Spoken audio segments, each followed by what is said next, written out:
ತಾಲೂಕಿನಲ್ಲಿ ಮಳೆ ಕೊರತೆಯಿಂದಾಗಿ ಬೆಳೆಗಳು ಸಂಪೂರ್ಣ ಒಣಗಿದ್ದು ಸೆಪ್ಟೆಂಬರ್ನಲ್ಲಿ ಬೆಳೆ ಸಮೀಕ್ಷೆ ವರದಿ ಸಲ್ಲಿಸಿದ ಬಳಿಕ ತಾಲೂಕನ್ನು ಬರಪೀಡಿತ ಎಂದು ಘೋಷಿಸಲಾಗುವುದು ಎಂದು ಶಾಸಕ ಸಿಎಸ್ ನಾಡಗೌಡ ಅಪ್ಪಾಜಿ ತಿಳಿಸಿದರು. ಮಂಗಳವಾರ ತಾಲೂಕಿನ ಹಡಲಗೀರಿ, ಹರಿಂದ್ರಾಳ ಹಾಗೂ ಢವಳಗಿ ಹೋಬಳಿಯ ಜಮೀನುಗಳಿಗೆ ಕೃಷಿ ಅಧಿಕಾರಿಗಳೊಂದಿಗೆ ಭೇಟಿ ನೀಡಿ ಬೆಳೆಹಾನಿ ಪರಿಶೀಲನೆ ನಡೆಸಿ ರೈತರ ಅಹವಾಲು ಆಲಿಸಿದ ಬಳಿಕ ಅವರು ಮಾತನಾಡಿದರು. ಮಳೆಯಿಲ್ಲದೆ ಸಜ್ಜೆ, ಸೂರ್ಯಕಾಂತಿ, ತೊಗರಿ ಹಾಗೂ ಹತ್ತಿ ಬೆಳೆಗಳು ಸಂಪೂರ್ಣ ನೆಲಕಚ್ಚಿವೆ. ಪ್ರತಿ ಎಕರೆಗೆ 15ರಿಂದ 20 ಸಾವಿರ ರೂಪಾಯಿ ಖರ್ಚು ಮಾಡಿರುವ ರೈತರು ತೀವ್ರ ನಷ್ಟ ಅನುಭವಿಸುತ್ತಿದ್ದಾರೆ ಎಂದು ರೈತರು ಶಾಸಕರ ಮುಂದೆ ಅಳಲು ತೋಡಿಕೊಂಡರು. ತದನಂತರ ಏನಾಗ್ತದೆ, ಈ ತೆನಿ ಏನದಲ್ರಿ, ಇವೆಲ್ಲ ಪಾಲನ್ ಅಬರ್ಷನ್ ಆಗಿ ಸೀಡ್ ಸೆಟ್ ಆಗೋದಲ್ಲ, ಆದರೂ ಕೂಡ ಕೆಳಗಿನ ಭಾಗದಾಗ ಸ್ವಲ್ಪ ಇಲ್ಲಿ ಇನ್ನೊಂದು ತೆನಿ ಇತ್ತು ನೋಡಿ, ಸ್ವಲ್ಪ ಮಾಯ್ಶ್ಚರ್ ಬಂತು ಅಂದ್ರೆ ಮತ್ತು ಆಫ್ಶೂಟ್ಸ್ ಬರ್ತಾವೆ. ಇದಕ್ಕೆ ತೊಗರಿದು ಒಂದು ಸ್ವಲ್ಪ ಇದಕ್ಕೆ ಏನು ತೊಗರಿ ಅಂತ ಸಜ್ಜಿದ ಅದು ಒಂದೇ ಗುಣ, ಸ್ಟ್ರೆಸ್ ಇದ್ದಂಥ ಬರಗಾಲದಲ್ಲಿ ಬೆಳೆಯೋದಲ್ಲ 10ರಿಂದ 15 ಬ್ರಾಂಚ್ ಇರಬೇಕಾಗಿತ್ತು. ಈಗ ನಮ್ಮ ಬಡಿ ಬ್ರಾಂಚ್ 4ರಿಂದ 5 ಬ್ರಾಂಚ್ ಇರ್ತಾರೆ. ಮತ್ತು ಕಾಯಿ ಮತ್ತು ಹೂವು 10ರಿಂದ 12 ಕಾಯಿ ಅಥವಾ ಹೂವು ಆಗಿರಬೇಕಾಗಿತ್ತು. 3ರಿಂದ 4 ನಮ್ಗೆ ಕಾಯಿ ಕಾಣ್ತದೆ, ಅಫೆಕ್ಟೆಡ್ ಆಗಿರೋದ್ರಿಂದ ಕಾಣ್ತದೆ ಸರ್. ಈಗ ಅದು ಮಾಯ್ಶ್ಚರ್ ಸ್ಟ್ರೆಸ್ ಆಗಿ ಅದು ಕೂಡ ಫ್ಲವರ್ ಟಾಪ್ ಆಗುತ್ತೆ. ಇದನ್ನು ನೋಡಿದರೆ ಮಳೆ ಲಕ್ಷಣ ಮುಂದಿನ ಪ್ರಿಡಿಕ್ಷನ್ನು ಫೋರ್ಕಾಸ್ಟ್ ಇಲ್ಲ ಸರ್, ಸೆಪ್ಟೆಂಬರ್ವರೆಗೂ ಇಲ್ಲ.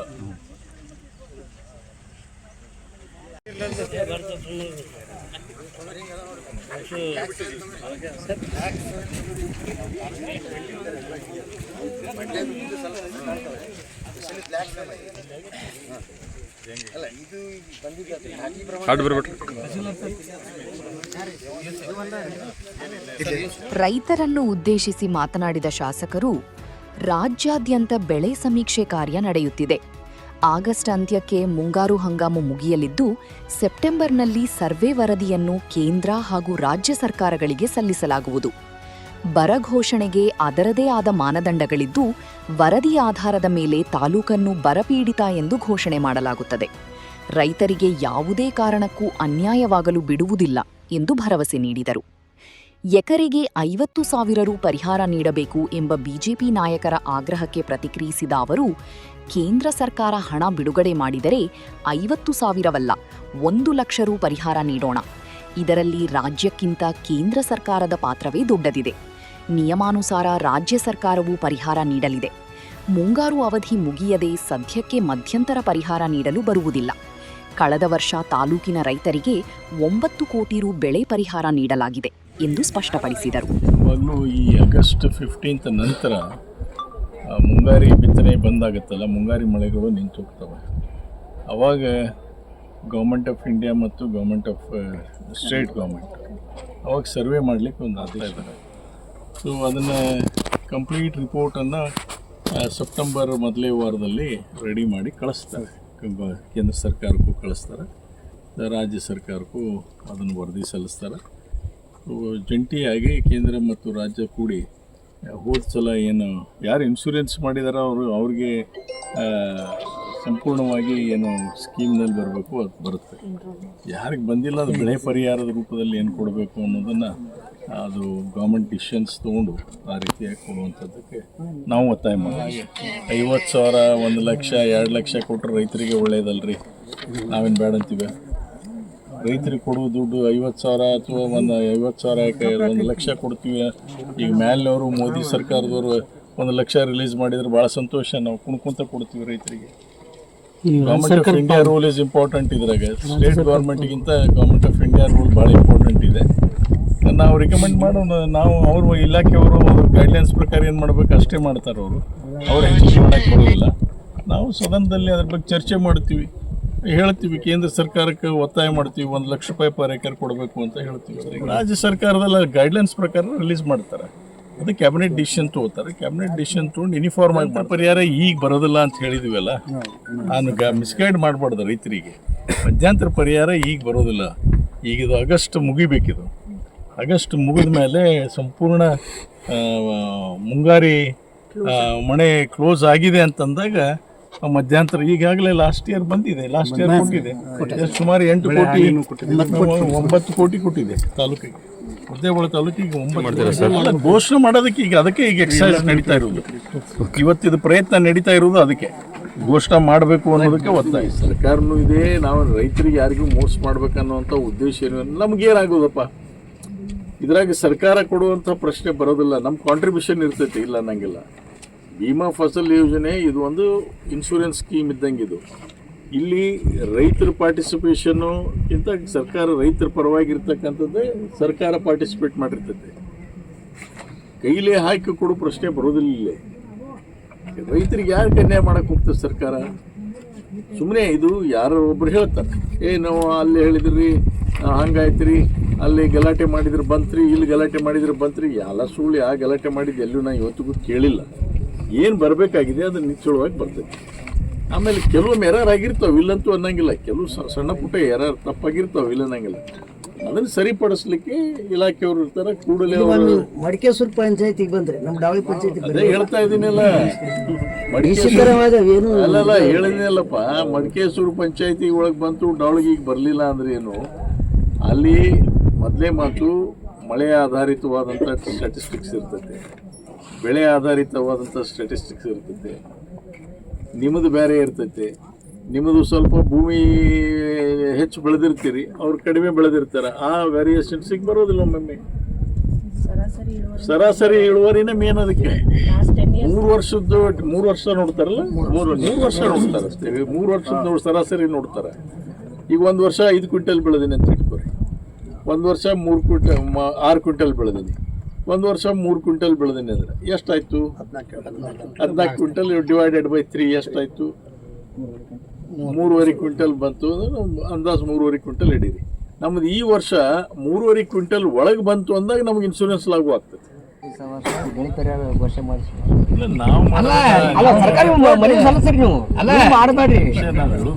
ರೈತರಿಗೆ ಸಂಪೂರ್ಣ ಕೆಲವುದು ತಿಳ್ಕೊಳ್ಳೋದಿಲ್ಲ, ಅದೇ ಸಮಸ್ಯೆ. ಬೆಳೆ ಪರಿಹಾರ ಈಗ ಬರಗಾಲ ಅಂತ ಡಿಕ್ಲೇರ್ ಆಗಿ ಬೆಳೆ ಪರಿಹಾರ ಕೊಡುವಂಥದ್ದು ಪ್ರಕ್ರಿಯೆ ಯಾವಾಗ ಪ್ರಾರಂಭ ಆಗುತ್ತಂದರೆ ಸೆಪ್ಟೆಂಬರ್ 1 ನಂತರ, ಗೊತ್ತಾಯ್ತಾ? ಸೆಪ್ಟೆಂಬರ್ ನಂತರ ಅಂದರೆ ಇದು ಮುಂಗಾರು ಮಳೆ ಸಂಪೂರ್ಣವಾಗಿ ಮುಗಿದ ನಂತರ ಅದೊಂದು ಸರ್ವೆ ಮಾಡ್ತಾರೆ. ಸರ್ವೆ ಮಾಡಿದ್ದು ಅದಕ್ಕೆ ಗೈಡ್ಲೈನ್ಸ್ ಇದೆ. ಆ ಗೈಡ್ಲೈನ್ಸು ನಾವು ರಾಜ್ಯ ಸರ್ಕಾರದವರು ಅಷ್ಟೇ ಮಾಡಿದ್ದಲ್ಲ, ಕೇಂದ್ರ ಸರ್ಕಾರದವರು ಮಾಡಿದಂಥ ಗೈಡ್ಲೈನ್ಸ್ ಇದೆ. ಆ ಗೈಡ್ಲೈನ್ಸ್ ಪ್ರಕಾರ ಸರ್ವೆ ರಿಪೋರ್ಟ್ ಈಗಾಗಲೇ ನಿಮ್ಮ ದಿವಸ ಇಲ್ಲಿ ಫೋಟೋಗ್ರಾಫ್ ಎಲ್ಲ ಕಡೆ ಹೋಗಿರ್ತಾವೆ. ಬೇರೆ ಬೇರೆ ಶಾಸಕರು ಎಲ್ಲ ಮೊಬೈಲ್ ನೋಡ್ತೇವೆ, ಟಿವಿಯಲ್ಲಿ ನೋಡ್ತೇವೆ, ಎಲ್ಲರೂ ಮಾಹಿತಿ ಕೊಡ್ತಾರೆ. ಎಂ ಬಿ ಪಾಟೀಲ್ ಕೊಡ್ತಾರೆ, ಎಲ್ಲರೂ ಅಲ್ಲ ಅವರು ಎಲ್ಲ ಅವರು ಬೆಳೆ ಸಮೀಕ್ಷೆ ಇವರು ನೀವು ಬಂದಿರಿ ಬರೋಬರಿ. ಸ್ವಲ್ಪ ನೀವು ಇಟ್ಟು ನಮ್ಗೆ ಹೆಚ್ಚಿನ ನಮ್ಮ ತಾಲೂಕಿಗೆ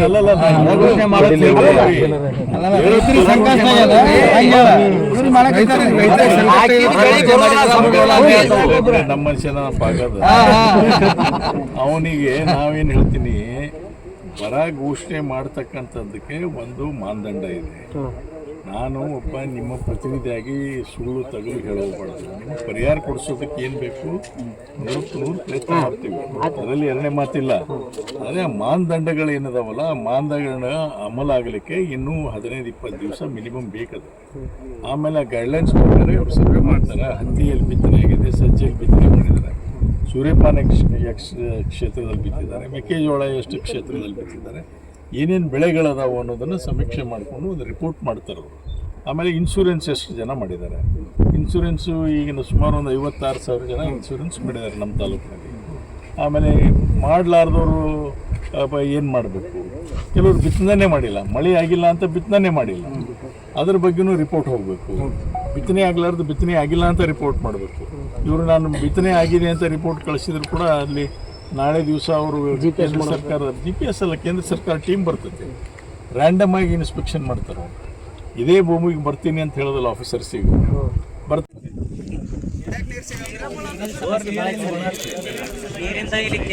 ಈ ಆ ಕಡೆ ಬೀಳ್ತಾವ್ರಿ, ಮತ್ತೆ ಇಲ್ಲಿ ಕೆರೆ ಇರ್ತಾರ ಸಮೀಪ 8 ಪೈಂಟ್ ಹಾಕ್ಸಿದ್ರು ಅಲ್ಲ ಬೀಳಲ್ಲ. ಇದಕ್ಕೊಂದು ಡಿಸ್ಟ್ರಿಬ್ಯೂಟರ್ ರೋಡ್ ಕೆರೆ ತುಂಬಿಸಲು ಸೂಚನೆ ಹಾಗೂ ವಿಮೆ ಮಾಹಿತಿ. ರೈತರ ಮನವಿಗೆ ಸ್ಪಂದಿಸಿದ ಶಾಸಕರು ಹಡಲಗೇರಿ ಕೆರೆ ತುಂಬಿಸುವಂತೆ ಕೆಬಿಜೆಎನ್ಎಲ್ ಅಧಿಕಾರಿಗಳಿಗೆ ಸ್ಥಳದಿಂದಲೇ ದೂರವಾಣಿ ಕರೆ ಮಾಡಿ ಸೂಚನೆ ನೀಡಿದರು.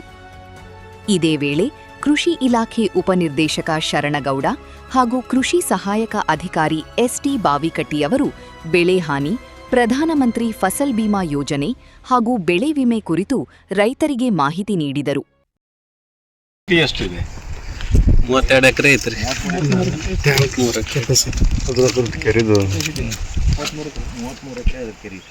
ಎಲ್ಲ ಗ್ರಾಂಟ್ ಬಂತಂದ್ರೂ ಸರಿ, ಇಲ್ಲಿಗೆ ಸೇಮ್ ಐ ಡಿ ಕೊಟ್ರೆ ಅದ್ರಾಗ ಕೊಟ್ಬಿಡ್ತೀನಿ, ಮಾಡಿ ಹೋಗೋದು ಬಿಡ್ರಿ.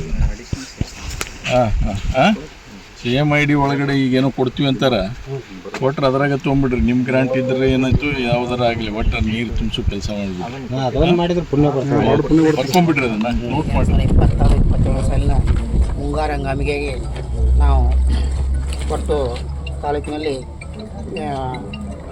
63,510 ಗುರಿ ಮುದ್ದೋಳದಲ್ಲಿ ಹಾಕೊಂಡಿದ್ದೆವು. ಇದರಲ್ಲಿ 58,503 ಹೆಕ್ಟರ್ ಆಗಿ 97% ಬಿತ್ತನೆ ಕ್ಷೇತ್ರ ಆವರಿಸಿದೆ. ಅದೇ ರೀತಿ ತಾಳಿಕೋಟೆ ತಾಲೂಕಿನಲ್ಲಿ 62,388 ಹೆಕ್ಟರ್ಗೆ 53,340 ಹೆಕ್ಟರ್ ಬಿತ್ತನೆಯಾಗಿ 85.5% ಪ್ರದೇಶ ಆವರಿಸಿದೆ. ಇದರಲ್ಲಿ ನಮ್ಮ ಮೇನಲ್ಲಿ ಮಳೆ ಸಹ ಒಳ್ಳೆಯ ಮಳೆಯಾಗಿ ಜೂನ್ ತಿಂಗಳಲ್ಲಿ ಬಿತ್ತನೆ ಪ್ರಾರಂಭವಾಯಿತು. ಜೂನ್ ಮತ್ತು ನಮ್ಮ ಜುಲೈ ತಿಂಗಳಲ್ಲಿ ಮಳೆ ಕೊರತೆ ಹಾಕಿದರೆ ಬಿತ್ತನೆಯಾದ ಇದಕ್ಕೆ ನಮ್ಗೆ ಕುಂಠಿತಗೊಂಡು ಬೆಳೆಗಳು ಈಗ ಬೆಳವಣಿಗೆ ಆಗಲಿಲ್ಲ. ನಮ್ಗೆ ಈಗ ಜನವರಿ 1ರಿಂದ ಆಗಸ್ಟ್ ಇದಿರ್ತದೆ. ನಮ್ಗೆ 1 ಆಗಸ್ಟಿಂದ 1 ಜನವರಿಯಿಂದ 11 ಆಗಸ್ಟ್ ತನಕ ನಮ್ಗೆ ಮುದ್ದೇಳದಲ್ಲಿ 270.1 ಮಿಲಿಮೀಟರ್ ಮಳೆ ಆಗಬೇಕಾಗಿತ್ತು. ಅದರ ಪ್ರಕಾರ 238.1 ಮಿಲಿಮೀಟರ್ ಆಗಿ 12% ಕೊರತೆಯಾಗಿದೆ. ಅದೇ ರೀತಿ ತಾಳಿಕೋಟೆ ತಾಲೂಕಿನ 234.8 ಮಿಲಿಮೀಟರ್ ಮಳೆ ಆಗಬೇಕಾಗಿತ್ತು. 280.5 ಮಿಲಿಮೀಟರ್ ಮಳೆಗೆ 19% ಹೆಚ್ಚು ಗುರ ಆಯಿತು. ಅದು ಈ ಹೆಚ್ಚು ಮಳೆ ಅಂದರೆ ಅನ್ಇವನ್ ಆಗಿದೆ, ಯೂನಿಫಾರ್ಮ್ ಆಗಿಲ್ಲ. ಹೀಗಾಗಿ ಯಾವುದೇ ಬೆಳೆಗಳಿಗೆ ಅನುಕೂಲ ಆಗದೆ ನಮ್ಮ ಬಿತ್ತನೆ ಬೆಳೆಗಳು ಕುಂಠಿತಗೊಂಡಿದ್ದೆವು. ಈ ಹೋಬಳಿ ಪ್ರಕಾರ ನೋಡಬೇಕಾದಾಗ ನಮ್ಮ ಮುದ್ದೇಬಾಳ ಹೋಬಳಿಯಲ್ಲಿ 9% ಕೊರತೆ ಇದೆ. ಡವಳಿಗೆ ಹೋಬಳಿಯಲ್ಲಿ 25% ಮಳೆ ಕೊರತೆ ಇದೆ. ನಾಲ್ಕು ಹೋಬಳಿಯಲ್ಲಿ -10 ಕೊರತೆ ಇದೆ. ತಾಳಿಕೋಟೆ 14% ಹೆಚ್ಚಿದೆ ನಮ್ಮ ಮಳೆ ರೀ. ಕಳೆದ ಸಾಲ ನೋಡಿದಾಗ ನಮ್ಗೆ ಮನೆ ಶಾಸಕರ ಜೊತೆಗೆ ಈಗೇನು ಮಾಯಿಶ್ಚರ್ ಸ್ಟ್ರೆಸ್ಸಿಂದ ಬೆಳೆಗಳಿಗೆ ಏನು ರೈತರು ಸುಮಾರು 2 ತಿಂಗಳ ಹಿಂದ್ಗಡೆನೇ ಇವತ್ತು ಬೆಳೆಯನ್ನು ಇದು ಬಿತ್ತಿದ್ದಾರೆ. ಇವತ್ತು ಈ ತೊಗರಿ ಬೆಳೆಯನ್ನು ನಾವು ಇವತ್ತು ನೋಡ್ತಿದ್ವಿ. ಇದು ನೋಡಿದರೆ 1 ಫೀಟ್ಗಿಂತ ಕಡಿಮೆ ಎತ್ತರ ಇದೆ. ಅದ್ರ ಜೊತೆಗೆ ಜರ್ಮಿನೇಷನ್ ಪಾಪ್ಯುಲೇಷನ್ ಆಗಲಾರ್ದೆ ಪಾಪ್ಯುಲೇಷನ್ ಕೂಡ ಭಾಳ ಕಡಿಮೆ ಇದೆ. ಇವತ್ತು ನಮಗಿದು 60 ದಿವಸದ ಬೆಳೆ ಅಂತಂದರೆ ಈಗ ನಾವು ನಿಪ್ಪಿಂಗ್ ಅಂತೀವಿ, ಆ ಸ್ಟೇಜಿಗೆ ಇದು ಬರ್ಬೇಕಾಗಿತ್ತು. 3 ಫುಟ್ವರೆಗೆ ಕನಿಷ್ಠ ಅಂದ್ರೆ 3 ಫುಟ್ವರೆಗೆ ಬರಬೇಕು ಮತ್ತು ಪಂಗಲ್ ಕೂಡ ಹೊಡಿಬೇಕಾಗಿತ್ತು. ಇವತ್ತು ಆ ಸ್ಥಿತಿಯಲ್ಲಿ ಇದು ಬೆಳೆ ಇಲ್ಲ. ಇನ್ನು ಮುಂದೆ ಮಳೆ ಬಂದರೂ ಕೂಡ ಇದು ಸುಧಾರಣೆ ಆಗ್ತಕ್ಕಂಥ ಯಾವುದೇ ಪರಿಸ್ಥಿತಿ ಇಲ್ಲ. ಇದು ಏನು ಮಳೆ ಕಡಿಮೆ ಇರೋದ್ರಿಂದ ಮಾಯಿಶ್ಚರ್ ಸ್ಟ್ರೆಸ್ ಇರೋದ್ರಿಂದ ಏನಾಗ್ಬಿಟ್ಟೈತಿ, ಈ ಬೆಳೆಗೆ ರೋಗ ಮತ್ತು ಕೀಟಗಳು ಕೂಡ ಇವತ್ತು ಈ ಬೆಳೆಗೆ ಅಟ್ಯಾಕ್ ಆಗಿ ಇವತ್ತು ರೈತರು ಏನು ಇದಕ್ಕೆ ಖರ್ಚು ಮಾಡಿದ್ದಾರೆ, ಯಾವ ಬೆಳೆ ಅನ್ನೋದು ತೊಗರಿ ಬೆಳೆಗೆ ಇವತ್ತೇನು ಖರ್ಚು ಮಾಡಿದ್ದಾರೆ, ಇದಕ್ಕೆ ಇದು ಬೀಜ ಇರ್ಬೋದು, ಗೊಬ್ಬರ ಇರ್ಬೋದು, ಕನಿಷ್ಠ ನಮ್ಮ ಇದ್ರ ಪ್ರಕಾರ 15,000 to 25,000 ತನಕ 1 ಎಕರೆಗೆ ಇವತ್ತು ಖರ್ಚು ಬರ್ತೈತಿ. ಅದು ಈಗ ರೈತಿಗೆ ಸಂಪೂರ್ಣವಾಗಿ ಇದು ಲಾಸ್ ಆಗಿದೆ. 100ಕ್ಕೆ 100 ಅಷ್ಟೇ. ಮುಂದೆ ಬಂದರೂ ಕೂಡ ಇದಾಗೋದಿಲ್ಲ. ಅದೇ ರೀತಿಯಾಗಿ ಇಂದಿನ ಬೆಳೆ ನಾವು ಸಜ್ಜೆ ನೋಡಿದ್ವಿ, ಹತ್ತಿ ನೋಡಿದ್ವಿ, ಇನ್ನು ಮುಂದೆ ಸೂರ್ಯಕಾಂತಿ ಬೆಳೆ ಇದ್ದಾವೆ. ನಮಗೇನು ಒಣಬೇಸದಲ್ಲಿ ಬೆಳೀತಕ್ಕಂಥ ರೈತರು ಈ ಒಂದು ಮುದ್ದೇಬಿಹಾಳ ತಾಲೂಕಿನಲ್ಲಿ ಎಲ್ಲ ಇದೇ ಒಂದು ಪರಿಸ್ಥಿತಿ ಇದೆ. ಇದನ್ನು ಈ ಒಂದು ವರದಿಯನ್ನು ನಾವೆಲ್ಲ ಸರ್ಕಾರಕ್ಕೂ ಕೂಡ ಮನವರಿಕೆ ಮಾಡಲಿಕ್ಕೆ ಸಾಹೇಬರ ಒಂದು ಮಾರ್ಗದರ್ಶನದಲ್ಲಿ ಇವತ್ತು ನಾವು ವೀಕ್ಷಣೆ ಮಾಡ್ತಿದ್ವಿ. ಪ್ರಧಾನಮಂತ್ರಿ ಫಸಲ್ ಬಿಮಾ ಯೋಜನೆ ನೀವು ಟಿ ವಿ ಒಳಗೂ ದಿವಸ ನೋಡ್ತೀರಿ. ಬೆಳೆ ಯಾವಾಗ ಹಾನಿ ಆಗ್ತಿತ್ತಲ್ಲ, ಹಾನಿ ಆದಾಗ ಮಾತ್ರ ಅದಕ್ಕೆ ಬೆನಿಫಿಟ್ ಆಗ್ತೈತೆ. ಬೆಳೆ ಹಾನಿ ಅಂದ್ರೆ ಅವ್ರು ಇನ್ನೂ ಹೇಳೋದ್ರಾಗ ಸ್ವಲ್ಪ ನೀವು ಅರ್ಥ ಮಾಡ್ಕೊಳ್ಳಿಲ್ಲ. ಈಗ ಕ್ರಾಪ್ ಕಟ್ಟಿಂಗ್ ಅಂತ ಮಾಡ್ತಾರೆ. ಮೊದಲ ಬೆಳೆ ಹಾನಿ ಆಗಿಬಿಟ್ಟಿದೆ ಅನ್ನುವಂಥದ್ದಕ್ಕೆ ಲಾಸ್ಟ್ ಟೈಮ್ 25% ರಿಲೀಸ್ ಮಾಡಿದ್ರು. ಕ್ರಾಪ್ ಕಟ್ಟಿಂಗ್ ಅಂತ ಮಾಡ್ತಾರೆ. ಅಂದರೆ ಬೆಳೆ ಆ್ಯಕ್ಚುಲಿ ನೀವು ಏನು ಅದನ್ನು ಫಸಲನ್ನು ತೆಗಿತೀರಿ, ರಾಶಿ ಮಾಡ್ತೀರಿ, ಅವಾಗ ಎಷ್ಟು ಬಂತು ಅದನ್ನು ಇವ್ರು ಏನು ಮಾಡ್ತಾರೆ, ಸ್ಯಾಂಪ್ಲಿಂಗ್ ಮಾಡ್ತಾರೆ. ಈಗ ನಿನ್ನ ಹೊಲಕ್ಕೆ ಬರ್ತಾರೆ, ಎಲ್ಲರ ಹೊಲಕ್ಕೆ ಬರೋದಲ್ಲ, ಕೆಲವು ಹೊಲಕ್ಕೆ ಹೋಗ್ತಾರೆ. ಅಲ್ಲಿ ಏನಪ್ಪ ಅಂದ್ರೆ 10x10 ಅಲ್ಲ 5x5 10x10 maximum survey number select ಮಾಡ್ತಾರೆ. ಅದು ಗೂಗಲ್ ಮೇಲೆ ಮಾಡಿರ್ತಾರೆ. ಅಲ್ಲಿ ಹೋಗಿ ಕಟಿಂಗ್ ಮಾಡ್ತಾರೆ, ಕ್ರಾಪ್ ಕಟಿಂಗ್ ಮಾಡ್ತಾರೆ. ಅದು ಈಲ್ಡ್ ಎಷ್ಟು ಬರಬೇಕು, ಈಲ್ಡ್ ಎಷ್ಟು ಬರಬೇಕಾಗಿತ್ತು ಹೆಕ್ಟರಿಗೆ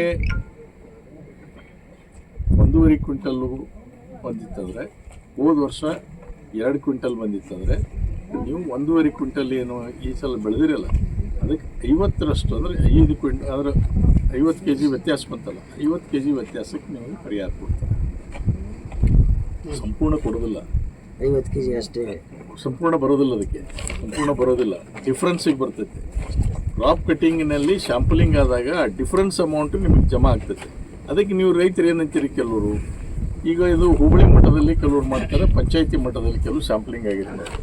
ಪಂಚಾಯತಿ ಮಟ್ಟ ಮತ್ತು ಹುಬ್ಬಳ್ಳಿ ಮಟ್ಟ ಶಾಂಪಲಿಂಗ್ನಲ್ಲಿ ವ್ಯತ್ಯಾಸಗಳಾಗ್ತವೆ.